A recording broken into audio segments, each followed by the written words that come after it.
नमस्कार दोस्तों, आज की कहानी भक्त की भक्ति। एक गरीब बालक था जो कि अनाथ था। एक दिन वह बालक संत की आश्रम में आया और बोला, बाबा आप सबका ध्यान रखते हैं, मेरा इस दुनिया में कोई नहीं है, तो क्या मैं यहाँ आपके साथ आपके आश्रम में रह सकता हूँ। बालक की बात सुनकर संत बोले, बेटा तेरा नाम क्या है। उस बालक ने कहा, मेरा कोई नाम नहीं है। तब संत ने उस बालक का नाम रामदास रख दिया और बोले कि अब तुम यहीं आश्रम में रहना।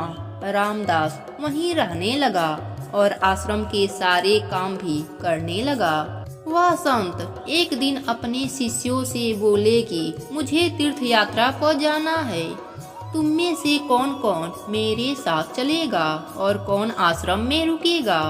संत की बात सुनकर सारे शिष्य बोले कि हम आपके साथ चलेंगे, क्योंकि उनको पता था कि यहाँ आश्रम में रुकेंगे तो सारा काम करना पड़ेगा। इसलिए सभी बोले, हम तो आपके साथ चलेंगे। अब संत सोच में पड़ गए कि किसे साथ ले जाएं और किसे नहीं, क्योंकि आश्रम पर किसी का रुकना भी जरूरी था। बालक रामदास संत के पास आया और बोला, अगर आपको ठीक लगे तो मैं यहीं आश्रम पर रुक जाता हूँ। संत ने कहा, ठीक है, पर तुझे काम करना पड़ेगा। आश्रम की साफ सफाई में भले ही कमी रह जाए, पर ठाकुर जी की सेवा में कोई कमी मत रखना। रामदास ने संत से कहा, बाबा मुझे तो ठाकुर जी की सेवा करनी नहीं आती, आप बता दीजिए कि ठाकुर जी की सेवा कैसे करनी है, फिर मैं कर दूंगा। संत रामदास को अपने साथ मंदिर ले गए। वहाँ उस मंदिर में राम दरबार की झांकी लगी हुई थी। श्री राम जी, सीता माता, लक्ष्मण जी और हनुमान जी थे। संत ने बालक रामदास को ठाकुर जी की सेवा कैसे करनी है सब सिखा दिया। रामदास ने गुरु जी से पूछा, बाबा मेरा इनसे रिश्ता क्या होगा, यह भी बता दीजिए, क्योंकि अगर रिश्ता पता चल जाए तो सेवा करने में आनंद आ जाएगा। उस संत ने बालक रामदास से कहा कि तू कहता था ना कि मेरा कोई नहीं है, तो आज से यह राम जी और सीता जी तेरे माता पिता हैं। रामदास ने साथ खड़े लक्ष्मण जी को देखकर कहा, अच्छा बाबा, पर यह जो पास में खड़े हैं वह कौन हैं? संत ने कहा, यह तेरे चाचा जी हैं, और हनुमान जी के लिए कहा, यह तेरे बड़े भैया हैं। रामदास सब समझ गया और उनकी सेवा करने लगा। संत शिष्यों के साथ तीर्थ यात्रा पर चले गए। आज सेवा का पहला दिन था। रामदास ने सुबह उठकर स्नान किया, आश्रम की साफ सफाई की और भिक्षा मांगकर लाया, और फिर भोजन तैयार किया। फिर भगवान को भोग लगाने के लिए मंदिर में आया। रामदास ने राम जी, सीता जी, लक्ष्मण जी और हनुमान जी के आगे एक एक थाली रख दिया और बोला, पहले आप खा लो, फिर मैं भी खा लूंगा। रामदास को लगा सच में भगवान बैठकर भोजन ग्रहण करेंगे, पर बहुत देर हो गई, भोजन तो वैसी की वैसी है। तब बालक रामदास ने सोचा, नया नया रिश्ता बना है तो शर्मा रहे होंगे। रामदास ने पर्दा लगा दिया, बाद में खोलकर देखा, तभी भी खाना वैसा ही पड़ा है। अब तो रामदास रोने लगा कि मुझसे सेवा में कोई गलती हो गई, इसलिए खाना नहीं खा रहे हैं, पर यह नहीं खाएंगे तो मैं भी नहीं खाऊंगा और अपनी जान भी पहाड़ से कूद के दे दूंगा। रामदास मरने के लिए निकल जाता है। तब भगवान राम जी हनुमान जी को कहते हैं, हनुमान जाओ, उस बालक को लेकर आओ और उससे कहो हम खाना खाने के लिए तैयार हैं। हनुमान जी जाते हैं और रामदास कूदने ही वाला था कि हनुमान जी पीछे से पकड़ लेते हैं और बोलते हैं, क्या कर रहे हो? रामदास कहता है, आप कौन हैं? हनुमान जी कहते हैं, मैं तेरा भैया हूँ, इतना जल्दी भूल गया? रामदास कहता है, अब आए हो, इतनी देर से वहाँ बोल रहा था कि खाना खा लो, तब नहीं आए, अब क्यों आए हो? तब हनुमान जी बोले, पिताजी का आदेश है, अब हम सब साथ बैठकर खाना खाएंगे।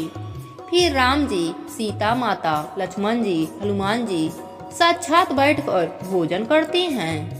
इस तरह रामदास रोज उनकी सेवा करता और भोजन कराता। ऐसे ही 15 दिन बीत गए। एक दिन रामदास ने सोचा, घर में 4 लोग हैं, सारा काम मैं अकेला ही करता हूँ। बाकी लोग तो दिन भर घर में आराम करते हैं। मेरी माँ, बाप, चाचा, भाई तो कोई काम ही नहीं करते, सारा दिन खाते ही रहते हैं। मैं ऐसे नहीं चलने दूंगा। रामदास कहता है, पिताजी कुछ बात करनी है आपसे। राम जी कहते हैं, बोल बेटा, क्या बात है? रामदास कहता है, घर में मैं सबसे छोटा हूँ और मैं ही सारा काम करता हूँ। अब से मैं अकेला काम नहीं करूँगा, आप सबको भी काम करना पड़ेगा। आप तो सारा दिन खाते रहते हो और मैं काम करते करते थक जाता हूँ। अब से ऐसा नहीं होगा। राम जी कहते हैं, फिर बताओ बेटा, हमें क्या काम करना है? रामदास ने कहा, सीता माता, अब से रसोई आपके हवाले, और लक्ष्मण चाचा, आप घर की साफ सफाई करिएगा। हनुमान भैया शरीर से मजबूत हैं, यह जाकर जंगल से लकड़ियां लाएंगे। पिताजी आप बाजार से राशन लाइए और घर पर बैठकर पत्तल बनाइए। सबने कहा, ठीक है। फिर रामदास बोला, मैंने बहुत दिन तक अकेले काम कर लिया, अब मैं आराम करूंगा। अब सब साथ मिलकर काम करते हुए एक परिवार की तरह एक साथ रहने लगे। एक दिन वह संत तीर्थ यात्रा से लौटे तो देखा आश्रम तो शीशे जैसा चमक रहा है। वह बहुत प्रसन्न हुए। मंदिर में गए, देखा मंदिर में प्रतिमाएं गायब है। संत ने सोचा, कहीं रामदास ने प्रतिमाएं बेच तो नहीं दिया। संत ने रामदास को बुलाया और पूछा, भगवान कहाँ गए? रामदास ने अकड़ कर बोला, मुझे क्या पता, हनुमान भैया जंगल लकड़ी लाने गए होंगे, लखन चाचा झाड़ू पोछा कर रहे होंगे, पिताजी पत्तल बना रहे होंगे और माता रसोई में काम कर रही होंगी। संत बोले, यह क्या बोल रहा है? रामदास ने कहा, बाबा मैं सच बोल रहा हूँ। जब से आप गए हैं यह चारों काम में लगे हुए हैं। अब संत भागकर रसोई में गए और सिर्फ एक झलक देखी। सीता जी भोजन बना रही हैं, राम जी पत्तल बना रहे थे और फिर सब गायब हो गए और मंदिर में आकर विराजमान हो गए। संत रामदास के पास गए और बोले, आज तूने मुझे मेरे ठाकुर जी का दर्शन करा दिया, तू धन्य है। संत ने रो रो कर रामदास के पैर पकड़ लिए।